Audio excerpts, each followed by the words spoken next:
Los Angeles is in the grip of an unprecedented disaster as the Palisades fire continues its relentless march across the city.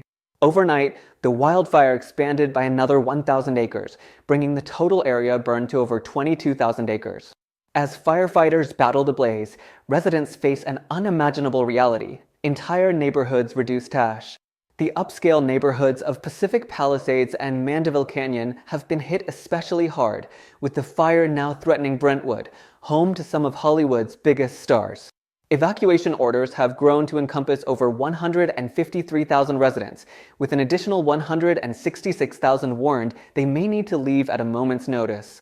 Los Angeles County Sheriff Robert Luna announced that search and rescue teams, including cadaver dogs, are scouring the devastation for victims and working tirelessly to reunite displaced families. County Supervisor Lindsay Horvath described the scene as one of unimaginable terror and heartbreak.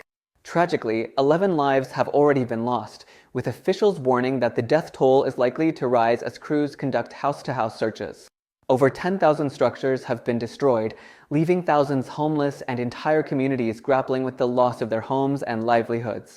Santa Ana winds, notorious for fueling California's wildfires, have begun to ease, but meteorologists warn that shifting ocean winds could drive the fire into new areas.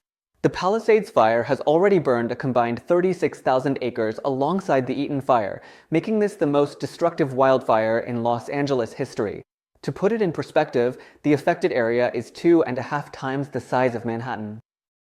Emergency aid has poured in from 7 neighboring states, Canada, and the federal government, with aerial crews dropping water and fire retardant on flaming hills. Ground crews are working tirelessly to cut fire lines and protect homes, but officials emphasize that low humidity and dry vegetation mean the situation remains critical. Toxic smoke has led to a public health emergency, with millions of residents facing hazardous air conditions.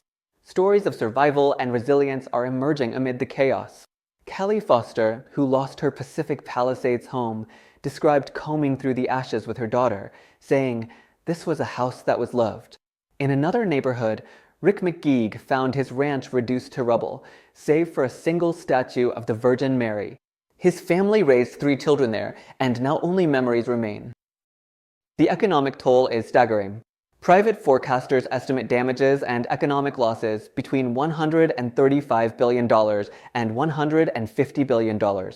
Insurance companies are bracing for billions in claims, with concerns mounting over delays and denials.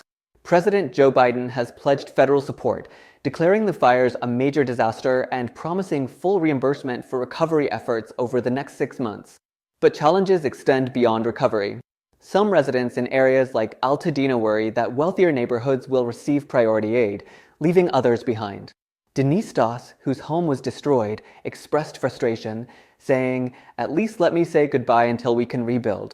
Meanwhile, law enforcement has warned of curfews and increased arrests for looting in affected areas. As Los Angeles faces one of its darkest moments, the city's resilience is being tested like never before. Entire neighborhoods must rebuild, lives must be pieced back together, and questions must be answered. Could more have been done to prevent this disaster? Will we learn from these lessons, or will history repeat itself? What do you think about the devastation caused by the Palisades fire? Share your thoughts in the comments below.